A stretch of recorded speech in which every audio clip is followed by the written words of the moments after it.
Setlist episode 5, baby. Jake the Maestro's he's with us. He KO'd me in my first match, baby. I have to praise him like I should.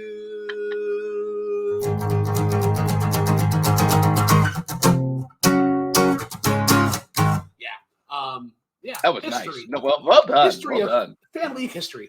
Welcome to Setlist episode 5. I am Brooklyn in a new shirt, same room. I am joined by Andrew in the same room, same glasses, and the same studio, the Wood Studio. But how you feeling about today's guest? I'm very excited. You cut out really bad for that. I'm sorry, your internet's having a rough start. Them? Uh-oh. Okay, there you're back and now. I'm back. But I'm excited. Okay, so before we introduce our guest, would you believe that way back in the days of Jukebox Trivia, I asked this person to play in a match, and this person decided to make an intro inspired by one of his favorite artists that we're not talking about today, David Bowie. But please, I introduced his nickname earlier. He is the Maestro, Jake Maringoni. Jake, I'm very, very happy to have you here. We have an interesting history in this community. And I feel like I need to bring you back every now and then just to kind of refresh the circle, if you will. Yeah, it's been like 5 years essentially. 5 years since we first became a part of the community. It was an interesting first match. I didn't know what to expect. No. And yeah, it was fun. It was 5 years ago. I won by knockout. It was both first time playing trivia. I had the craving, the egging to play, and that was my. You also watched movies. That was the thing you had over me, is that you watched the movies. You listened to the scores. Where I was like, I've watched enough movie trivia and ingested enough questions that at some point I just memorized them. That's it. But yeah, pretty fitting. You're the Maestro. It's fitting we have you on the show. You were on an earlier edition of this as well in jam sessions. So there is some similarity there, but there's also some difference. So if you've watched that show and not this show, well, it's pretty well the same thing. But there's a couple of different tweaks, but it's the same 10 questions that we give every guest. But Jake, start us off with question number 1. We got you for 10 questions. 10. Oh yes. Hey, Mr. Producer Man. That's a great reference. I love that. My camera wasn't plugged. Qu'est-ce que fuck? What the fuck? This show's off the rails. I'm gonna be backstage, boys. It's Jake. It's like if it's just a little bit fucked up, that is Jake. But yeah, your favorite artist. This is. I had tough with this one just because there's 5 artists I absolutely love, but I kind of just went to the one that I've always been a fan of since I was a teenager. One that I remember just watching movies and just hearing his songs and just being like, well, who is this guy? And then connecting it together, it's the same artist and becoming a fan. My favorite artist currently, or it's sort of a vague question for me, but I'm going to pick Norman Cook, aka Fatboy Slim.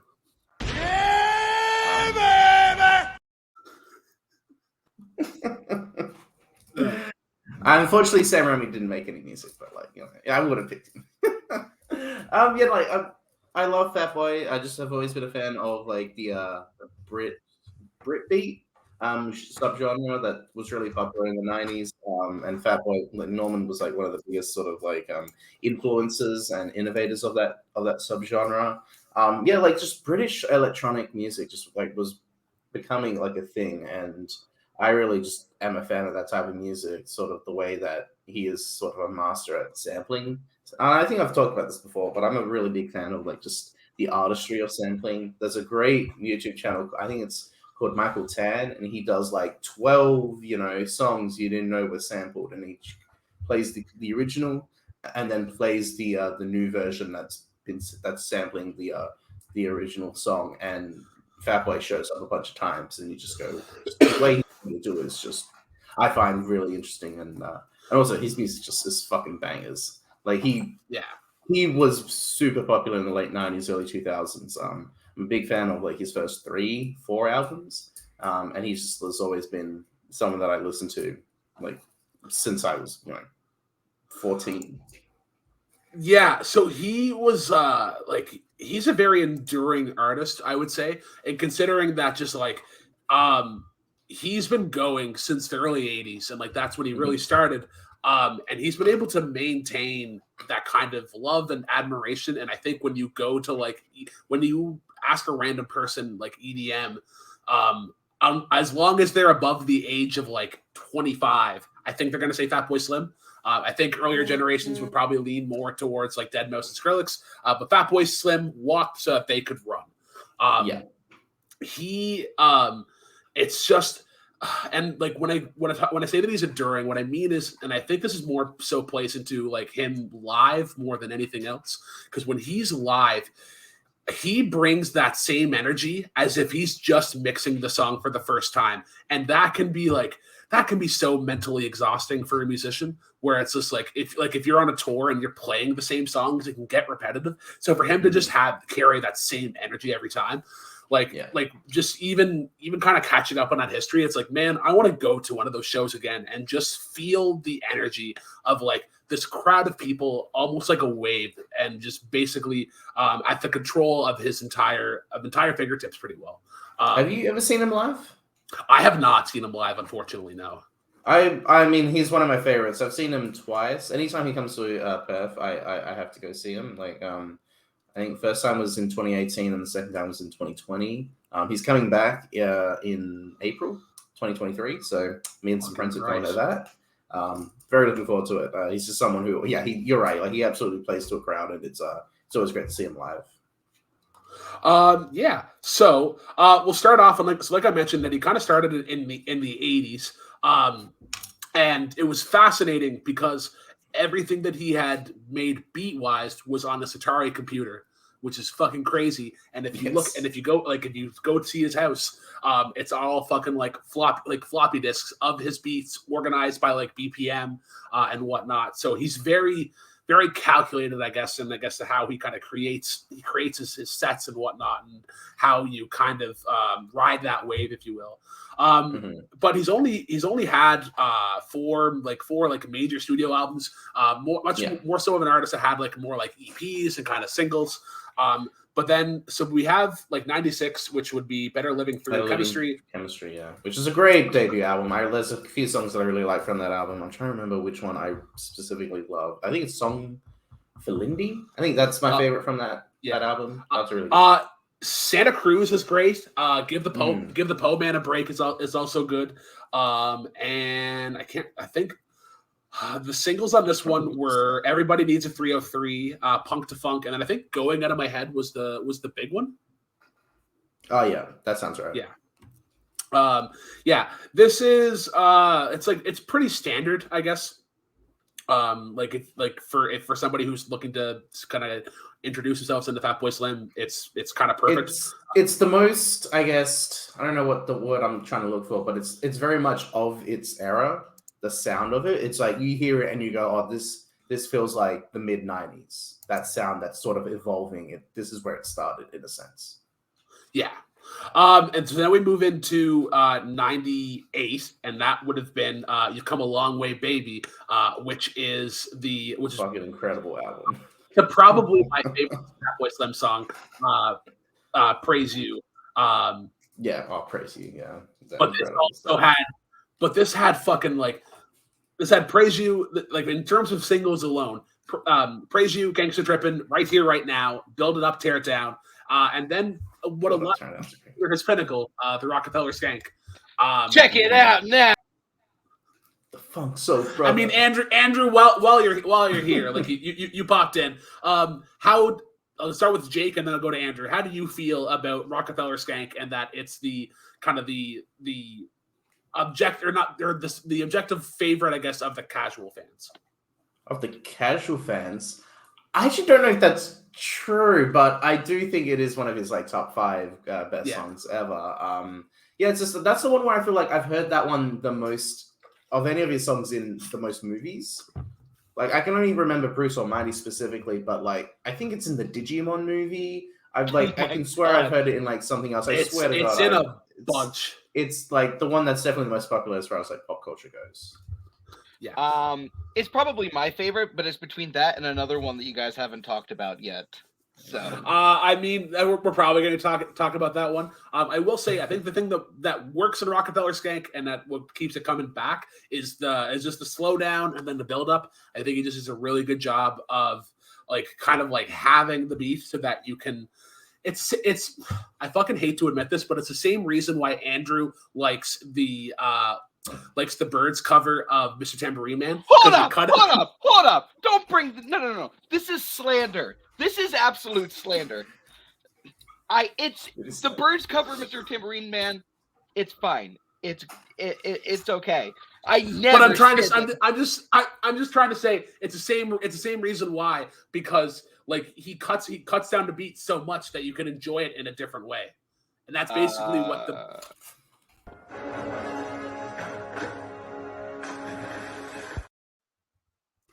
Okay, he's gonna go. Yeah. And then we get into an interesting time. The year is 1999. At that point, it had been 30 years since a Woodstock concert had been done, and they were like, or I mean, no, I don't think that's right. They had done some Woodstocks before that, but this is like 30 years. Like one in the 70s, 73 maybe. I think there's 70s, and I think there's also there's 97, I think for sure. Or there's another one like in the 90s. But anyways, they tried to do this again. And as you all know by multiple documentaries, this is a fucking shit show. It's just there's a documentary on Netflix about it. Yes, but where it's so interesting where he fits into the story. So you go into Saturday night. First off, you're opening with the Tragically Hip at noon, one of the greatest Canadian alt rock bands ever. But enough about that. So from 8 until 1 in the morning, you have Limp Bizkit, Rage Against the Machine, and Metallica. And I should add before Limp Bizkit, it was Alanis Morissette. That's just perfect music. As far as I'm concerned, like just the perfect time to be a fan. Coming off of not only that, but like 90s versions of these bands, heavy angst, and then they're like, hey, let's take this entire crowd and let's move it into like this warehouse or this hangar or whatever, and then Fatboy Slim's gonna come up and we're gonna do a fucking rave. And like it should have worked because it was the perfect thing to do. But at that point the crowd had been gotten like too angry just over everything, like the conditions, the location of the place, the location of it, and how the promoters really kind of fucked them over. But yeah, after 2 songs, it ended. Now his set list or the 2 songs that he played. Just 1 second.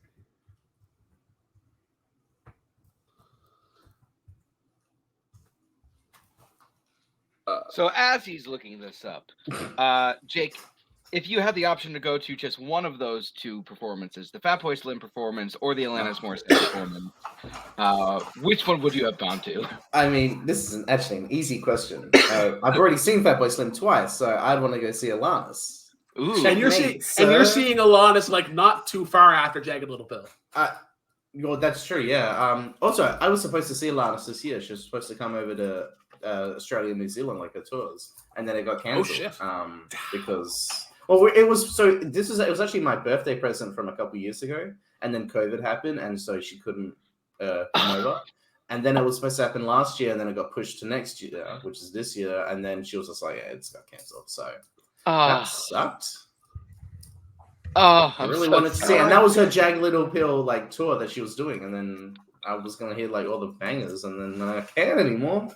So one of the most under-attended concerts ever here on PEI within the last like 15, 20 years was Alanis Morissette. She played a random Saturday night at a golf course like 20 minutes outside of the city, and it's looked at as like what were we doing here? Like it's the only concert I've ever heard of like at that venue. But it's fucking crazy. And was it just not publicized? Was it just like spontaneous? I think it was just like poorly marketed at just the wrong time. Like it was in the shoulder season of tourists, so you were really only getting like a local crowd. But the first song that he played at this rave, probably not the best one, and I think even the producers at the time were like, "Hey, probably don't open with this," and he's like, "I'm gonna do it anyways." "Fucking in Heaven." I mean, I love that song. Yeah, it's a great song. Yeah, it's a great deal. It was also a great start, like the way it opens with the guy saying "Fatboy Slim is fucking in heaven." But I can totally see that just not working for. Like, yeah, if you want Fatboy to play, you got to start with like maybe his most iconic song, or you start with one that really gets into the energy. But yeah, it's an interesting choice. Yeah, he then went into the Rockefeller Skank. Like, I think that was kind of the big pop that he was looking for, and then that's when things went south. But yeah, just I wanted to point that out because I think that could have been. I think if that concert went well, we are talking about Fatboy Slim. I think just in a much higher regard in terms of like that being like an all-time moment. It just sucks that it had to be ruined because of just everything that happened in that festival. His shining moment in his career could have been there, and then it got unfortunately halted, if you will. Yeah. So then we get into like the turn of the century, whatever. We get into Halfway Between the Gutter and the Stars. Singles on this one would have been the Star 69, Song for Shelter, Ya Mama, Demons, and Sunset. Parentheses for the Prey. Was Weapon of Choice not? Weapon of Choice is like the big. But I was going to get to that. Yeah. Okay. So the B. I got two. That's right. So the B side of Star 69 was Weapon of Choice, and I think a lot of people consider this their favorite, and I'm going to guess that this is a song that Andrew was referring to, probably because of the music video. He can show it if he wants. Sure. Yeah. Yep. Yep. Yes. Yeah, that's another thing we haven't talked about. His music videos are fucking crazy. Yeah, thank you, Spike Jones, because he has like a really cool collaboration with Fatboy. Like, the big one is Praise You. That's great. Where he just got a bunch of Praise You. Praise You was great. The dance in the mall. That's just the simplicity of that. Also, is just really great. The fact that he did it. Also, leaving in that the guy came in to stop the music and was like, I think because it's like it was a live setting or whatever. It was while people were waiting for some movie. I think it's just great to kind of keep that in there. So it's a genuine kind of like found footage thing. Yeah. Because I believe they did have a permit. Because there's no way they would have been able to do that. They had a permit. To assume, and some guy was just like came in. I was just like, what the fuck's going on? But that's a really good one. I'm trying to think if they did. I should remember if they did any other ones. I mean, the music videos, regardless of Spike Jones's collaboration, I do like the Right Here Right Now music video. Just the evolution train, if you will, like of just fish onto land turns into lizards, lizard turns into monkeys, monkeys into humans. That was directed by they call themselves Hammer and Tong, but that's the one of the guys. They did the Hitchhiker's Guide to the Galaxy, and then I think one of them did Sing, the animated movie. Have a weird filmography them too, but that was one that they did. I do love Weapon of Choice is the best music video. Yeah, I think the best intro that he has in terms of like you go from zero to whatever that song makes you feel right away. That's fun because I was just gonna say quickly, when I went and saw Fatboy, I think the second time, because he's such a he'll mix any song whatever. They played a little bit of the A-Trax remix of Heads Will Roll, and that opening beat. It showed on the screen Christopher Walken dancing on the elevator. If I'm okay, let me see if I can just quickly find it. I won't be too long. But right. I found that to be really cool. I was lucky to get it because I recorded so much footage of that. Let me see. Here it is. So while you're looking that up, so his last studio album was in 2004, and it was Palookaville. Underrated album. Yeah, absolutely underrated album. This has Don't Let the Man Get You Down, The Joker, Wonderful Night, and Slash Dot Dash. But yeah, I'll be fully honest. I haven't listened to this. When you put Fatboy Slim, I was like, perfect. I have enough knowledge of the singles, and I can go back and check out some older stuff. But yeah, Don't Let the Man Get You Down. That's a great music video. That one's great because that one's like in the style of like a neighborhood watch. PSA. You just follow this guy who's like horrible, who's a racist and just a bigot and hates it and everyone, and then it's just the neighborhood watch following him. Really great music video. I recommend that. The song I just think is fucking banger. That's like one of my go-to like summer songs. It's really great energy. And I know this song specifically from playing the game SSX3, the snowboarding game, and that has an incredible soundtrack. And one of the Fatboy song that they picked was "Don't Let the Man Get You Down," and that just was like fucking perfect for the. I didn't hop on the SSX train till SSX Tricky. But even then, like that's a good one. It's a great like arcade style snowboarder game. Like you had like 1080 snowboarding, and like they're definitely going more realistic. There's actually a game out right now on Game Pass called Steep, which it's like an open world kind of snowboarding game. If you like the seriousness of it, but yeah, definitely go check out SSX. But all right, I've got just quickly, I've got the clip. I just want to see if it works. Okay. This is going to be interesting.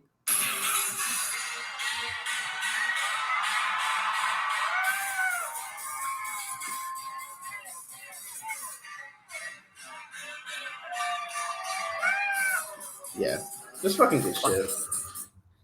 Gotta see him live, man. Gotta see him live. Yeah. All right, let's move on to question number 2. Your favorite song to dance to, and I would argue that this answer is almost better than the other one. It's very recent. Like this was actually really hard because it's like I love dancing. I'm a crazy dancer. I'll just do whatever. But what's one that like really recently I've like been, I don't know, like when I'm at a party and shit and the song plays, I request a song to play. It's weirdly enough, it's the original Rasputin by Boney M. The remix, how funny. Fuck off. The new remix is fine. I like it, but I prefer the original. Yeah, it's a really good beat. It's easy to dance to. I love the music video as well. Like when you watch that, it really can get you in the mood as well. I was at a party back. I think it was an it was a Good Friday party. Because we had the day off. So I hang with my workmates all the fucking time. And we have 2 days off in the entire year that we're guaranteed to have off, and that's Good Friday and Christmas Day. Christmas Day is coming up very soon. Looking forward to that. But with Good Friday, Thursday night, my mate Jake, we share the same name, was having a little party. Well, it was kind of a big party, to be honest, at his place, and he's only 2 minutes away from work. So we all just went over and, got drunk and other stuff, and just had fucking great time. And then I had Rasputin play, and then I just got on the dance floor and started dancing, and it was just great. And I just remember that moment and being like, that's just what this song really gets you, is to dance. So the first time that I ever heard this song, I think it was the year of my internship, and it was like after it was a busy night, but it was kind of awkward. Like things just were going kind of south, and then as we were cleaning, the cook above me threw on this song and just started like wide legs, got out like the twist and stuff, and it's like okay, I now understand the appreciation of the song. It's just a way to kind of like unwind and just it's oddly dark, but it just the way that like the subject matter that it talks about as you're like dancing kind of story of Grigori Rasputin. Yeah, like the fucking guy, and there was almost like convinced fucking Nicholas, whatever, I can't remember. I don't know Russian. We've all seen that station, but like it's fucking weird. Just the history. Like the song is about him coming into power and then dying or being poisoned, hanged, shot. Like that sort of shit. But the song's just fucking great. It's just upbeat shit, and I don't know like specifically where I first heard the song, but I remember in the last year or so, like it was getting real popular because of the remix. I think the new Kingsman used the song in like one of the previews or trailers or whatever. But just it sounds fucking weird that they did that. I guess because Rasputin's in the movie, but I just think that the song is I think a good dance song is one where you can clap to, because that can really get like the crowd going, like the hey, Yeah. and you can see that in the music video as well, where like you got people clapping. But when you got that sort of energy, I think it really makes it easy to dance.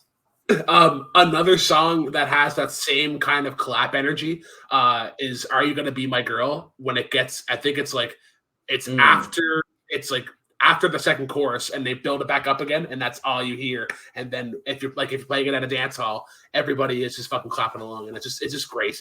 I have heard the remix of this one. I think I heard it on Saturday. They were playing it at work. Yeah, it's okay. It has some new beats, but it's kind of like New Coke, where it's just like it's good, but nothing wrong with old Coke. Yeah, like I don't think it's bad, and it's totally gonna. And it was like super popular, and people like it, and that's cool. But I just prefer like the original. There's something sort of like simplicity about the original that I prefer more. So this will make no sense to you at all, but I want Andrew in here for a second. So on episode 2, we were talking with a friend of mine, Todd McLean, and we were talking about how certain songs like Cold Cold Heart, and then eventually Tiny Dancer, how there's kind of like this sampling, how it's kind of sampling and adding this disco flair, and we were kind of worried about how that could translate moving forward. They're very successful and very popular, but I'm curious as to Andrew's thoughts on this particular remix. I think this is a step in the right direction, where it's not. I think this one is more aware that it is, or it's not as it's still as light in tone, I guess, as the original version is, where it has those new beats, but it doesn't try to change it up too much. And whereas I have no idea, I don't think I've ever heard this song before in my life. Oh no, you haven't heard? Okay, yeah, there's a remix that came out of this. It's another disco-fied, like uplifting kind of a facelift, I guess. But I have heard this Tiny Dancer new version like once. It's okay. I mean, it's hard. I think it plays at work every now and then, but it's like it's weird that, because it also reminds me of when they did the Rocket Man one from last year. I think it was. I can't remember who the artist that they collabed with Elton John on that, but I remember that one being like, that's what it was. It was Julie. I thought of that. I was like, I don't want to guess and be wrong. But yeah, I remember that one. It's just like, is that just the thing that they're doing now? I think so. Yeah, Cold Cold Heart, I think, is great in terms of just how it combines overlooked parts of songs that you would never think of with Elton John, and then brings it all up together. Whereas Tiny Dancer is like, that's one of Elton John's best songs. Why are we bringing this back? Mm-hmm. Yeah. Anyways, on to question number 3. Your favorite song on the current top 500, which will surprise absolutely nobody. In hindsight, I probably should have just picked another song, because it's like I've talked about the song like to death, but I'm picking Prince, and I'm picking Purple Rain. Like, it's just as simple as that. Absolutely. Yeah, it's the best. It's one of my favorite songs ever. It's my, I've always thought, is it my favorite Prince song? It might be. It's tough because there's just so many that I absolutely love, but I think just Purple Rain is just like this, just gigantic fucking epic, just love. Is it a love ballad? I don't know what you would call it. It's everything, like this song. Yeah, it's a love song. I guess you would say. It's definitely it's definitely very romantic, especially when you get into the intro of it, and it's a very kind of like soft guitar, and it's playing more so the arpeggios than it is the chords, like just kind of the individual notes in succession. Which I think is great. The thing that I always come back to on this song is people talk about really good endings, and they're like, hey, Layla and by Derek and the Dominoes, one of the best endings ever. And then I say, have you ever heard of Purple Rain and heard the ending? And similar to how it opens, how gracefully yet mighty it ends, because has this like just never ending guitar solo as they slowly kind of fade out. And I like that. I like that time and the patience with the song. Also, there's like the infamous Super Bowl story of him playing this, great. and raining. It's like it was not expected. Like there was not the forecast was like there was no rain, and then it just happened. And with the purple lights, it made it look like purple rain. Yeah, is there anything? I'd like to add on that when he was told that it was about to rain, he said, "Can you make it rain harder?" Yeah. Oh my god, that's just the coolest thing I've ever heard. Man, concerts in the rain hit different. I have seen 2 people in the rain. Weirdly enough, both of them country concerts. Lady Antebellum and Brad Paisley. Lady Antebellum fucking crushed it. Or I guess Lady A as they're called now. But yeah, there's a unionizing kind of feeling when it's raining and the performer comes out and they're like, "Fuck it, we're just gonna play like this. We're just gonna have a good time with you guys." He also during that Super Bowl had like his signature guitar, which is just like incredible. And then I think there's one place like, "Excuse me, can I play this guitar?" And then he has like the whole guitar solo, which is great. But that's just like the song just has like a lot to me. It's one that where even though it's 8 minutes or however long it is, it's just one that never feels long. And it's easy to also listen to in car rides when I'm like driving them for a while. It's just can play it. Just great, just melodic, and just I like the feel that I get from it. Just really okay. Feel. I gotta look up the names. The guy of the guy who does a cover of this. It's it's the countrified version. Dwight Yoakam. So so bands, actually pretty good cover. Just hold up for a second. Hold up. It is good, but the problem is that cover bands play this version of it all the time. And the problem that I have with it now is when I hear this song, because it's in the same chord structure, I instantly mash it up with Country Roads Take Me Home.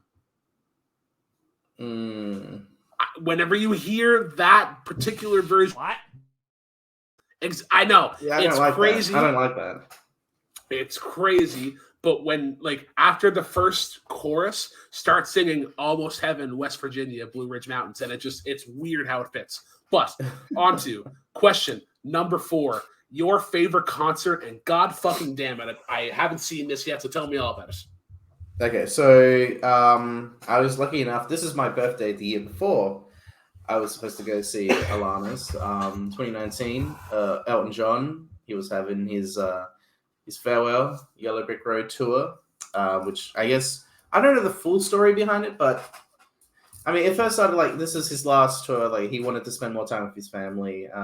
And this is sort of his last, he was going to go around the world and finally give the world one last show. And he came to, I know he came to Australia and New Zealand. I don't know if he went anywhere much else, but it got cancelled because of the pandemic.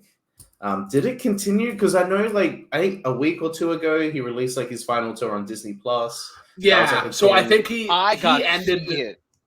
God, fuck! I need a drink. Be right back. How great is he, Bar? How great is he, Andrew? So great, so great. Incredible. So obviously he can't sing the way that he used to. Yeah. But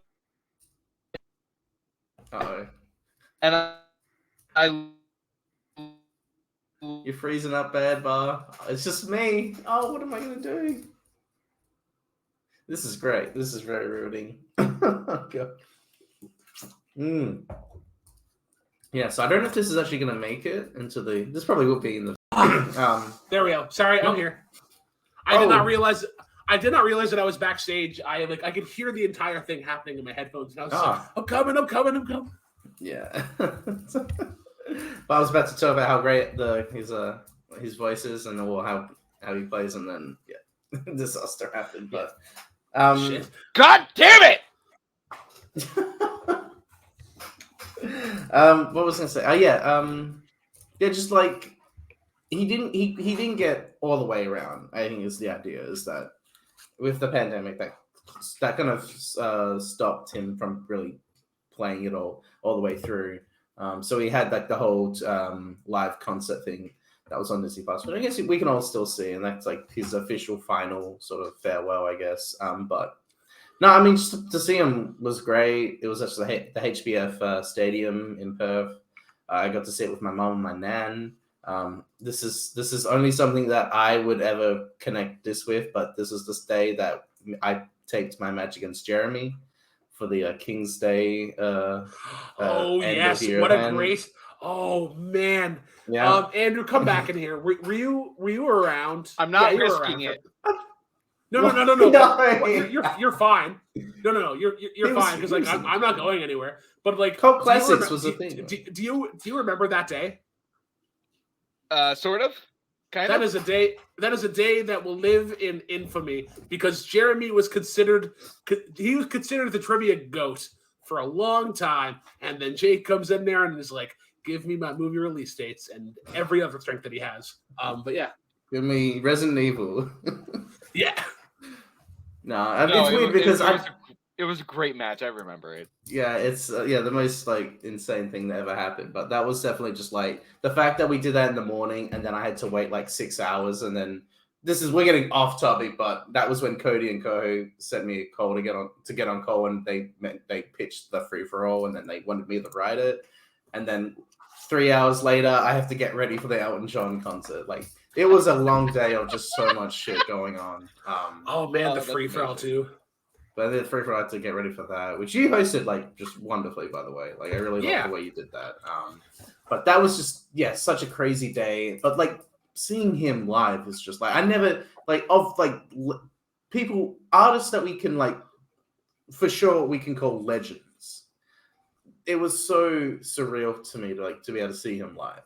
Like I'm not really someone who goes out, but to go to concerts, like I've only seen Fatboy. I've seen Fatboy twice, and I've seen Elton John. I've seen a couple like tribute bands. There was one about Prince that I went to, and I did one for Bowie.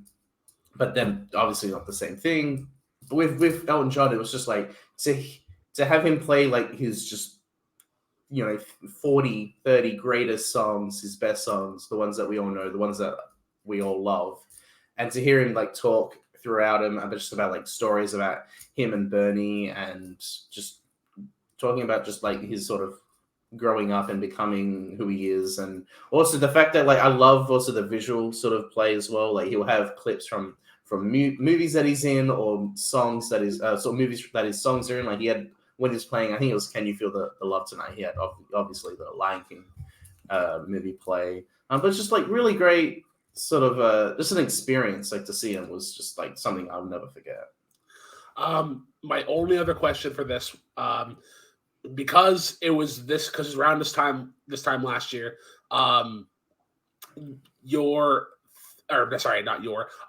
did he happen to play one of the greatest Christmas songs ever in "Step Into Christmas"?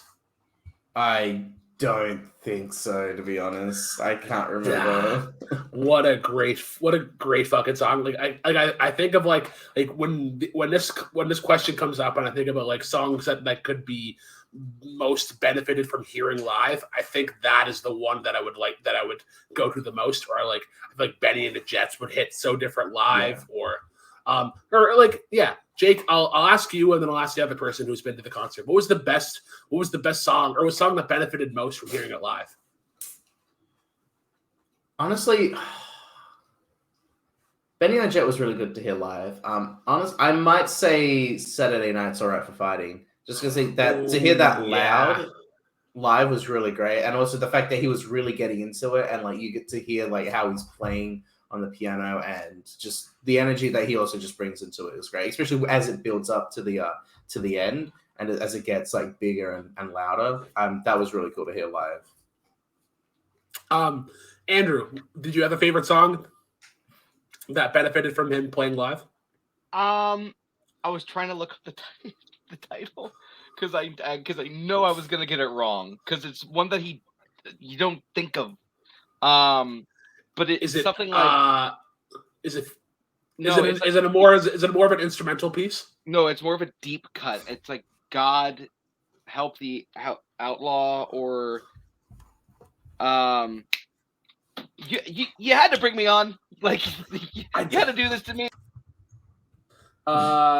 God, no, not God Help the Outcasts. Something I don't know. Well, that's gonna bother me. But anyways, on to question number 5. Fucking Jesus, your favorite music video? Yes, God, yes. no. I rewatched this Oh, this morning because God. I should probably just to understand what just to Okay, remember. no, before this even happens, Andrew, play all 3 of them. Play all 3 of the fucking what's. What?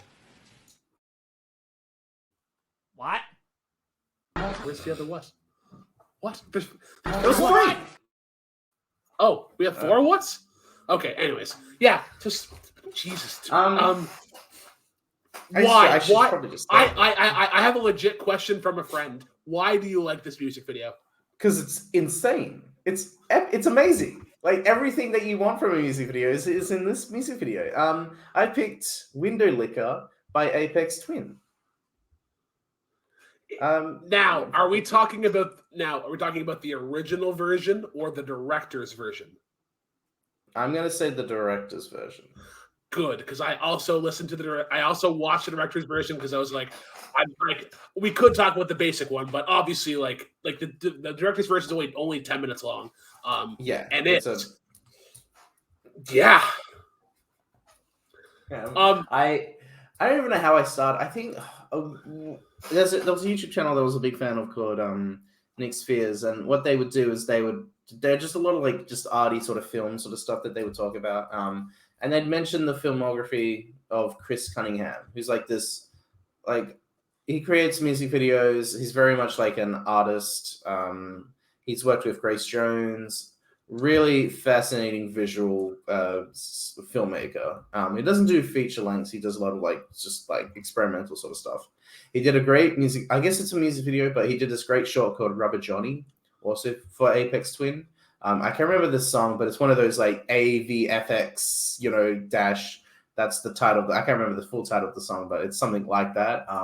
That music video, that short, is incredible stuff. It took him like 4 years to make that. But I really am a fan of Window Licker. He got a bit of a budget. He's working with Aphex. It's just it's got a story and it's so funny. It's these 2 window lickers, calling for girls on the street, and just they want to fuck some hoes, as as they say multiple times. But just the dialogue is so perfect, and the way that these characters act is just absolutely something you want to see, and just really entertaining. But yeah, and then Aphex shows up in his giant ass limo. It just keeps stretching. It's like that gag in The Mask where it just keeps going. Yeah. And then he shows, I can't remember the character name, but he's got that weird smile. It's the, you know what I'm talking about?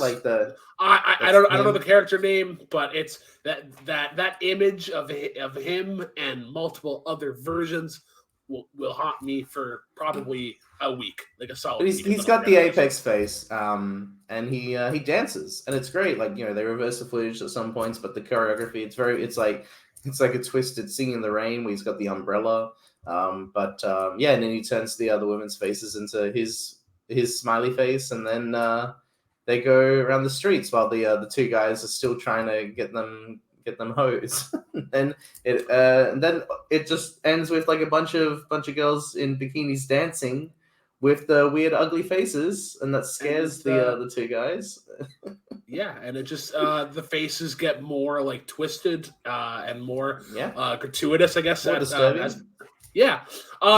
This has an interesting I can't remember the last time a music video where they had the it cut off so much, similar to how you and I are on the screen, but the rest of it is black. Then you have the big sort of I guess, for lack of a better term, a wide out, and then you see everything and just how fucked up it is. To put it in short, this is not a Cody music video. But no, I would love for Cody to watch this. But as twisted as this is, the song is good, and for an experience, check out this music video. It is fucked, but you have to watch it. Bar, have you seen the music video? I feel like I know the answer to this. Ah! Cool. Because I was also going to mention that the song also plays in climax at a certain point when Sophia Boutella just going crazy in the It in does the street, though, and in the academy. Yeah. Okay. On to question 6. Your favorite musical? This is easy, but also sort of upsetting because it's like I'm not really. I don't really watch many musicals. Mainly just more of my film taste. Not really something I gravitate towards. So I have kind of a basic answer, but it is like one of my favorite movies ever. It's La La Land. Yeah. Like it's easy for me in that sense. I can understand that. I think it just with this community in particular with this movie and just how it got perceived with the Oscars and that whole like thing.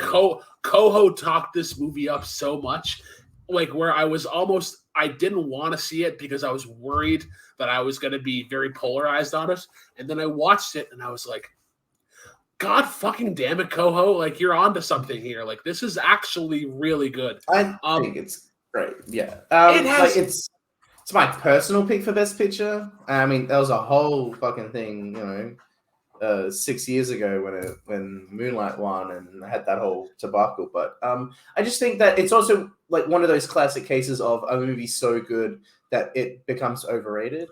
Like people turn on the movie. And that's something that I was just like, I mean, that's with a lot of movies that just happens. Like it becomes too big for its own cause. I mean, Everything Everywhere is starting to become that sort of movie this year. I really hope it doesn't, but where people just really go Everything Everywhere all at once is. I've seen people on Twitter there's people acting like we're becoming Marvel fans because of how much we love the movie and the making correlation with the MCU.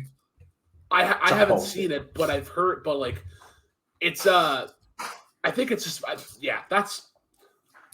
I think you're using the comic book tropes like really well to tell an interesting story. It's the way that people are obsessed with the movie, like connecting it with Marvel, just like stupid. But back on La La Land. Yeah. It's just I really love the story. I love Mia. I love I'm blanking on Ryan Gosling's character name. I don't know why. Should have probably remembered. I remember Mia. I don't know why I can't remember Ryan Gosling. It doesn't matter. But I love the chemistry between Emma Stone and Ryan Gosling. I think they really. I mean, they've worked on like 3 movies. Like they've worked multiple times. They have great chemistry. I love the music. Like it's one of those things where if I'm not into the music, I'm just not gonna be I'm not gonna be a fan of the musical. And I think what La La Land does so well is the songs are so well, and I remember the songs even after a first viewing. Like where I go, oh yeah, I remember Another Day of Sun. I remember Someone in the Crowd. It's just City of Stars is like the big song, and Audition is like the climax, I guess, of all the music. I couldn't remember this. I couldn't remember the name of the song "City of the Stars," but I think what La La Land does really well. It pairs like the scenes are what I remember most about it, and I think City Among the Stars or whatever. It's because I think it starts off with them like just sitting at a piano, and it feels very 40s 50s kind of style, and then you have them dancing. And City of the Stars, fucking Jesus! Like he literally just said it like a minute ago. But yeah, it's just it's great how it takes you away, and there's this moment of bliss that I really kind of enjoy, despite everything that was kind of happening like in that movie at the time. Like, because I think around that time, like you like Emma and Ryan's relationship is starting to dissipate.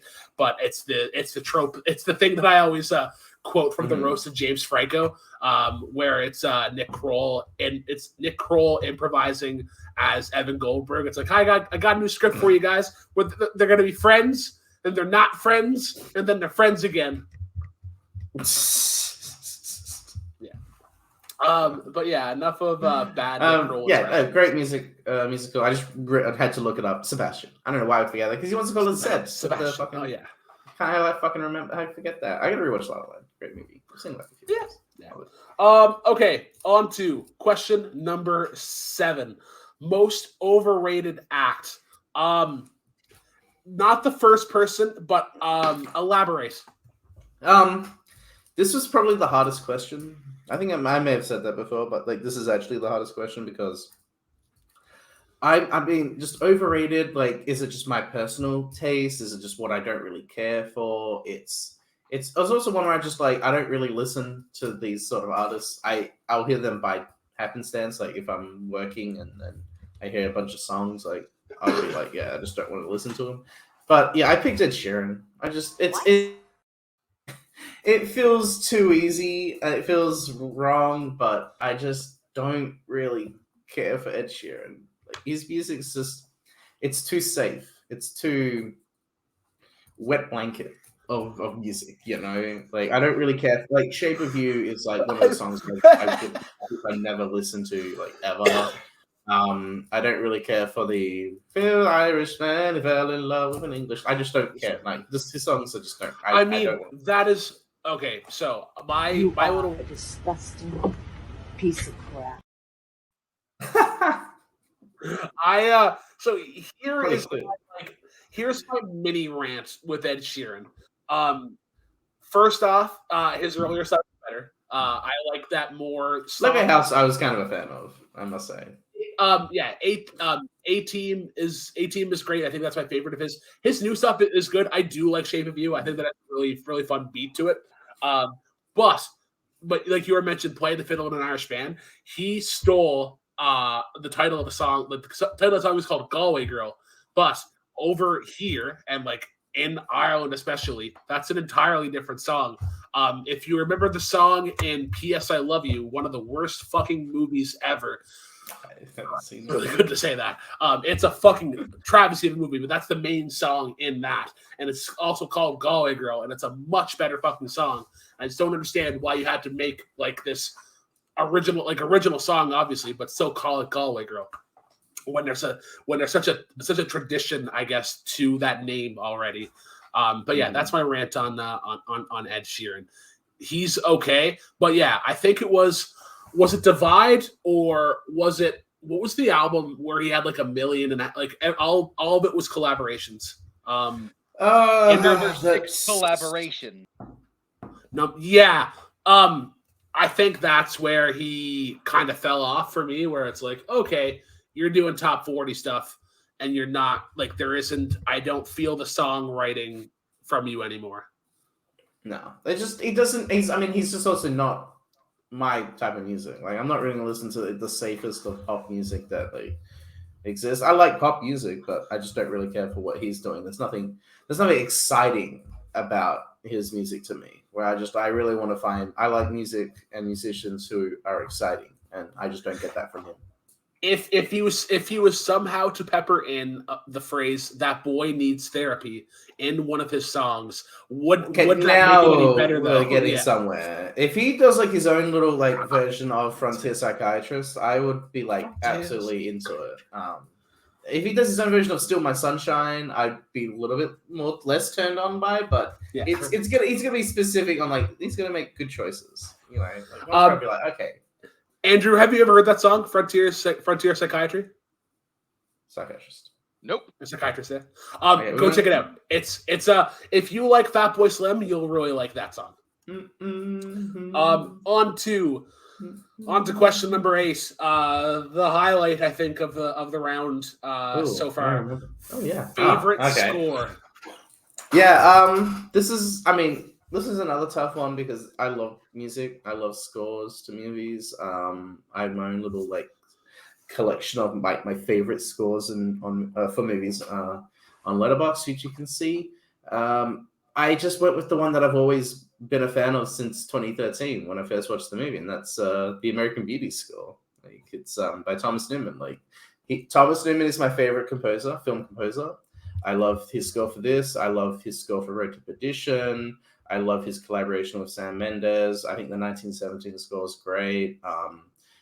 His Skyfall, his Bond score, like I really like. Spectre's like a little bit off, but I think the Skyfall score is really good.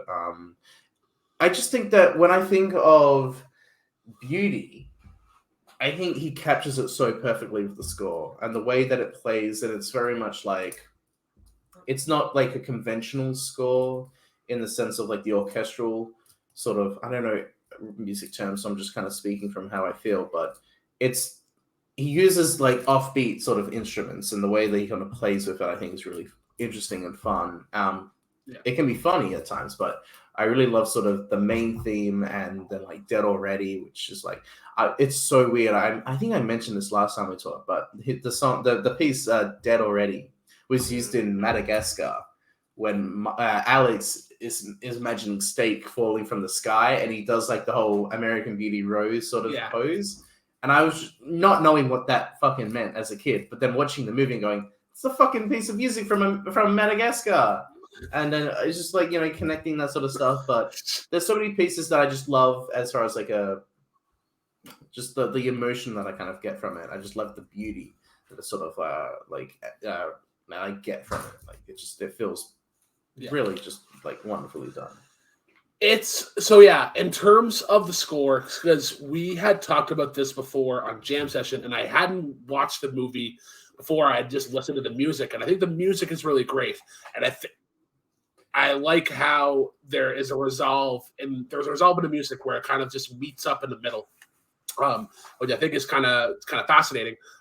But how the score plays into the movie, I think is interesting given the subject matter, because it's very kind of like it's peaceful at times to kind of like the. Sorry, Andrew, have you seen American Beauty? I imagine so. Nope. No. Oh wow. You got a question right from that movie in our match. So I've got a couple questions from that movie correct, and I've never seen it. Wow. Heavy spoilers into American Beauty, but it's very peaceful given how fucked up everything is in that movie and kind of the downfall of it. I think it does a really good job, like of the score, especially how it's this subtle kind of reminder that we are in fantasy and not necessarily like the first time when that person goes on to Lester when when the friend of his daughter goes in and grab like for the root beer or whatever, and then you see what you think is like reality, because like when I watch it, I had to rewind it back again. I was like, wait a minute, this actually fucking happened? And then you realize that it's like, oh, like that's just his fantasy of it. I think the ending of this is fucking unreal. And I really like in a how, good way or in a bad way. I like the ending in how it's a bit of a pump fake, because you think like you assume that it's Buddy's dad, who plays dad. Yeah, who fucking plays him? It's Chris Cooper. Oh, yeah, Chris Cooper. Yeah, he gives a really good performance in this, and like you kind of think it's going that way, but then that whole kind of thing, and then the wife whatever comes over, and it finally happens. Yeah, and you're kind of almost in shock because you never thought it would go, but then it just kind of like this whole escalation comes to a head. I also just like to just defend what I mean. Yeah, if people know what the movie's about, like it's obviously going to turn people off, and especially with what happened with Kevin Spacey, that definitely like didn't help the movie at all. But the way I've always viewed the movie, I guess, is that it becomes less about that and more about like inner peace, about finding like meaning in a person's life. That sets it off, and I'm not going to defend that, but it becomes something else entirely, to the point where he's no longer interested in Angela at the end of the movie, even though he has the moment where he gets her, he realizes that she's just a kid, and that's when he stops. Like he's the one who stops, and he becomes more about finding beauty and meaning in life, and that's why I've always loved the movie. Yeah. All right. Yeah. Great score. Should have won your original score Oscar. Somehow, a movie called The Red Violin won, which nobody has ever seen. Fuck. Shit. Crazy. On to question number 9. Your favorite soundtrack, and I'm excited for this one because it kind of ties in to earlier stuff we were talking about. But go ahead. You know what? It's tough because this was also a tough one because I also have a soundtracks list on Letterboxd of just my favorite movies, and I almost picked Trainspotting. I'm not gonna lie, I almost picked Trainspotting for this, but I wanted to pick something that I'm just like really into at the moment, and I picked the Charlie's Angels soundtrack, specifically 2000 McG. No, that's fucking bullshit. What? Fuck you. Fix that shit. 2000 McG's Charlie's Angels. This is also just one of those cases where like I don't know if this is just the type of music that I like, but I'm really just a big fan of that like rock electronic sort of stuff. Thank you. I'm sure you were resistant to changing it. Like the fact that like the movie opens with a Korn song, like it really sets you into what the era of when this movie was released and what type of music you're gonna expect, because you got that, and then you have Fat Boy shows up with Your Mama, which I'm a big fan of. That's also like one of those things where like Fat Boy just was in all the movies in the late 90s, early 2000s. It's just one of the things where it's just like, and it's even has like 70s and 80s songs like Barracuda shows up. I'm trying to remember the Heaven Must Be Missing Angels, that one that plays in Natalie's Dream. What's it called? Is it just called Heaven? Heaven Must Be Missing an Angel. That's what it's called. Yeah, by Tavares. Tavares? I can't remember. I don't know how to say the name, but yeah, close enough. But also, it's a case of a lot of the songs have "angel" in the title, because you have that, you have fucking Undercover Angel, you have Angel's Eyes, Angel in the Morning. Angel in the Morning. It's just one of those things, and it works for the movie. Like, it's not just like we're just gonna put it in because it has the title. It works in the movie. I especially like Angel's Eye, like during the old motor cross chase. I think that works really well. Yeah. You were mentioning it earlier. It has some fucking bops. It also has fucking Baby Got Back. That whole scene. Song 2 has the Fat Boy Slim song, Your Mama. Weirdly enough, so we were talking earlier about Saturday Night's All Right for Fighting, but on the Charlie's Angels Full 2 Throttle. Full Throttle, Nickelback does an incredible cover of And Saturday Night's All Right for It's Fighting. so good. And it's so fucking good. unreal. God, What? yes, Andrew, go. Believe it or not, Nickelback does a better version of an Elton John song. I shit you not. Okay, I'm not saying no. He said that. I would not Blasphemy. say that. Blaspheme! I'll say say that. Utter blaspheme! You are I dead, stand by sir. that. I'm taking over the controls, Mr. Producer Man. Hold on. Utter blaspheme. But Absolutely, go I on, agree. continue, please. Yeah, I mean, Full Throttle like has some really good songs. It has fucking Who Are We by The Who. But I really do. It's also, I mean, this one has Brandy. You know, You're a Fine Girl, and then Guardians Volume 2 had to Looking make Glass. that the big song. But like, that's great in Charlie's Angels. I mean, Simon Says the da da da da, which I definitely remember listening to that a lot as a teenager. But yeah, Sam Rockwell dances that song. You've seen the movie. I think I made you watch it, right? You know what I'm talking about. You made me watch the first one. Yeah, the first one. First one, yes. I think I got okay. drunk and then I like sent you a clip. I think I sent Boatman a clip as You well. you sent me 2 clips actually. Wow. But yeah, I'll usually do that if I'm drunk. But like so many just bangers. Honestly, like I'm a big fan of the type of music. I mean, you even get like 10 seconds of the opening of Billie Jean as Drew Barrymore fake moonwalks out of the room. Like, you get shit like that, which is just funny. And then it ends, obviously, with All the Small Things, which by Blink-182, which is just, that song I love. All this a fucking banger. A fucking banger. And then I think the most remembered part of Charlie's Angels was Independent Women Part 1. Beyonce. Yeah. Beyonce, Destiny's Child. This is actually the song that Corey talked about on his episode for his favorite song to perform or sing or like at karaoke. Yeah. Wow. But speaking of which, we'll move on to the last question of the show. Your favorite song to perform or sing, and we're ending on an app. I know we've used that word a lot, but we're ending on a banger. Cool, because so I'll just say, because I don't know when this is getting released. I hanged out with Michael and Paul for a couple of weeks on the Gold Coast, and we went to a karaoke bar, and we sang some songs, and I sang. I wanted to sing the song I picked, but they did not have it. They had a couple of other songs from the artist, but they for some reason did not have this one, which is it's blasphemy. It sounds insane. What? So, yeah. Instead, I sang "Kiss from a." Yeah, sorry. Go ahead. I sang "Kiss from a Rose" by Seal and "You Get What You Give" by New Radicals. There's videos of that, so people might see it sometime. We'll see.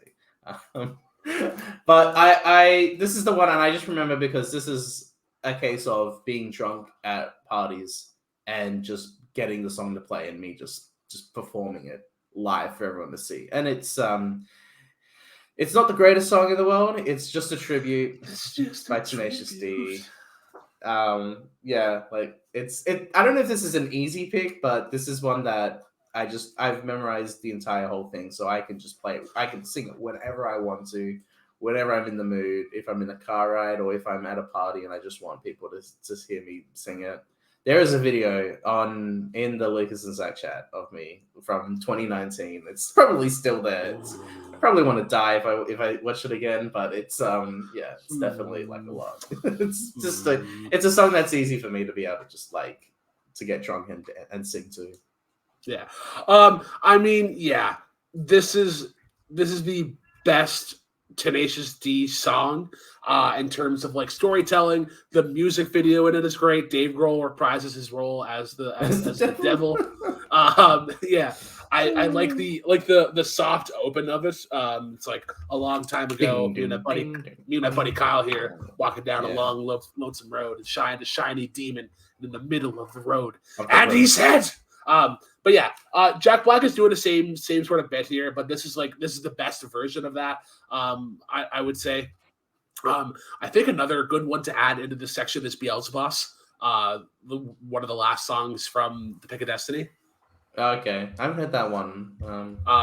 It's the one that's like it's the one where Dave Grohl has more of a prominent presence in it, like where he's playing with the devil, and they're like it's the one where they actually challenge to a rock off. Okay, I haven't seen the movie. I should probably watch. You haven't seen the movie? What? Yeah, go see the movie. I remember when going. I think the movie's 2006. I can't remember. Yeah, I should be. It is a solid like 3-star, 4-star movie. It'll go as low as 3, high as 4, but that's it. Yeah, I gotta watch it. Yeah. I mean, I like the metal a lot. I think that's a great song. Yeah, the metal's great. The Kickapoo. I think Kickapoo is I think Kickapoo has argument to be in like one of the best like musical songs or whatever because of all the parts of it. Like Meatloaf is so great in that section. Like it's a perfect cameo considering the character that he's playing and everything that he kind of built up to be. And then fucking Alice Cooper in the middle, or not Alice Cooper, fucking James Dio. God damn it, why did I mix those two up? But yeah. It's great fun. Like as a Dave Grohl lover, you definitely hear his backbone in this. Like it's very heavily produced by him. Like he was their drummer for a while, and so had a heavy hand in it. But yeah, also I was gonna say just a little off topic. I almost picked another song in contention was "Learn to Fly." It's my favorite song, and that's one that. I tend to pick karaoke songs that I don't need. You know how sometimes you have like the lyrics and all that sort of stuff. I need like to know the entire song for me to feel confident like with that sort of like singing in public. But those are the type of songs where I know all the lyrics, so I can just go and just sing it. But with Tenacious D, it's just like the tribute is just. I love that they're the most like fuck yeah energy like of any band. And just a little and with Tenacious D, like Rise of the Phoenix also. Yes. Okay, I was album, gonna mention that album. Rise. I mean, I love the title song. And the music video. Yes. Funny enough, we were talking about Everything Everywhere. I believe that was just directed like by the Phoenix. We're fucking right. I believe that's directed by the Daniels, who directed Everything Everywhere, the music video. Because they also did 10 Down for What, which is like their big music video song. I'm just going to quickly double check that, but I'm pretty sure that was... Low Hanging Fruit is great. Low Hanging Fruit is really underrated. Roadie is probably my favorite because you can tell so much in Roadie that Dave Grohl is like, hey, I'm working on Sonic Highways while this is going on. Can I try out a sound here just to see if this will work? And it does work perfectly. Yeah. But yeah, that is last thing about this song in particular. Would it be fair to say that this is kind of alluding to the greatest song in the world being Stairway to Heaven, just because of how the song ends and how similar they are? I've never actually thought about it. I just thought that it's the greatest song you can. There is no. We don't know what the greatest song is, so it's like, let's just celebrate this song as a tribute to the greatest song. It doesn't exist, or we couldn't remember. Like, it can be whatever you want it to be, and then we can talk interpretations and all that sort of stuff, and like it's up to the audience's imagination. And I mean that's a perfect interpretation of that. But I just like thinking that we never know. We don't know what the greatest song is. It's probably the most literal, just because it's the exact same chord structure and everything, and how they kind of give it more flair at the end, that same sort of build up that song has. But that is going to end the show. Jake, I want to thank you for coming on. You're a great sport, and it's great talking about music with you. I know it's great talking about something that's not movies. I love talking about movies, and I'll try and connect it with anything else. But it's also love talking about music. Music videos have held an interesting place in the community because there's always been kind of like this. There's just been low support of like, hey, if we were to ever do like a series on music videos, like, well, Jake would be the person to go about it. But there's such a nice like commonality to like the music and then also the movie aspect of it, because there's so many directors are fucking brought up through it, like David Fincher of all fucking people, kind of got started Michael there. Bay, McG, fucking there are people who start with music videos. Yeah. So my last two questions for you. One, who are some other people that you would like to see on the show? And secondly, who are you listening to right now that other people should be checking out?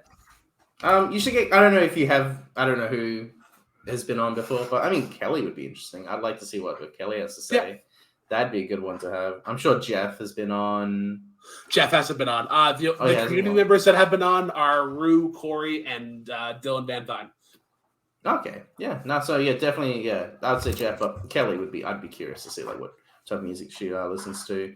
As far as what I'm listening to now, that's a very, very good question. Let me just try and think about this. I don't know. I've been kind of listening to Christmas music at the moment. I mean, I'm not been listening to just generic like Christmas songs, but like, I mean, All Alone on Christmas is like kind of a favorite Christmas song of mine. Featured in Home Alone 2 and The Night Before. I like that song also. Christmas rapping, good old 80s pop there. I've been really getting into the song Summer Feelings by Lennon Stella and Charlie Puth from the movie Scoob. We went to Movie World and they had like the Scoob 40X experience. And it was like a 17-minute cut of the movie with like the chairs moving and like water spraying in your face and all that sort of stuff. And they had the song played before the movie started and when it ended. So I was like, that's kind of what I'm going to listen to. I would say the number one song, weirdly enough, has been Ricky Tikki Tavi by Donovan, which is featured in the movie Barbarian. Justin Long is singing the song in the car, and that was something that played a lot of times when I was in the Gold Coast, and so that sort of has bled over, and I've been listening to that. But that song's just so fucking fun. Yeah, that's kind of what I've been listening to at the moment. Did you say Paul was also in Gold Coast? Yes. It was how was it meeting Paul? That's fucking. It was great. It was I love hearing the meetups. Yeah. was very surreal, I will say. Like Yeah. Michael came over last year, and we got to hang out. But we went over to his and stayed with him. It was just really good. Like we went to the zoo, we went to Movie World. We saw so many movies in the cinema. Like we saw Black Panther. That was an interesting one. Like the big crowd. We saw the Inarritu's new movie Bardo, which I still haven't posted my review, but that was a fun experience. Yeah, absolutely surreal. I loved it. I loved every second. It was great because we stayed up till like 3 a.m. one time, and I had like this trivia game. Oh, here it is. I had this trivia game, and I was just ratting off. We were just ratting off questions and trying to answer who's the fastest to answer. And it's some good old fun stuff. And they finally got me into Nathan For You, and that show's great. So. Shit. Yeah. All right. So for Jake, for Andrew, and myself, thanks for tuning in, guys. 2 weeks from now, we'll probably have somebody else. This will be running opposite of the other show, which we are, as of recording this, we haven't figured out yet, but we'll probably have already been airing by now. So I hope whenever this airs, that we are in great steps forward with that. But cheers, guys. And as always, drive safely.